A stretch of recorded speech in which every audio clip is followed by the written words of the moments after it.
మహిమగల తండ్రి, పరిశుద్ధుడా నీకు స్తోత్రాలు నాయన. నిన్న నేడు నిరంతరం ఏకరీతిగా ఉన్న తండ్రి, నీ పరిశుద్ధ నామం బట్టి వేలాది స్తోత్రాలు చెల్లిస్తూ ఉన్నాం.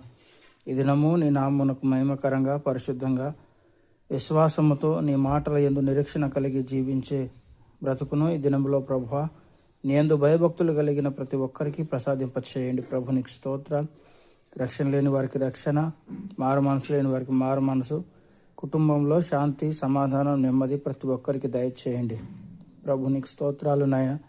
ఈ కడువరి అంత దినాల్లో నీ నామమును బట్టి నేను స్తుతించి నిన్ను ఆరాధించేటటువంటి బ్రతుకు దయచేయండి. ప్రభు నీకు స్తోత్రాలు. ఎలాంటి పరిస్థితులు ఎదురైనా నీ వాక్యమే నన్ను బ్రతికించింది అని దావీదు మహారాజు సెలవిచ్చిన రీతిగా నీ వాక్యాన్ని ఆధారం చేసుకుని జీవించే బ్రతుకును, అటువంటి హృదయమును నీ పాద సన్నిధిలో మాకు అనుగ్రహింపచేయండి.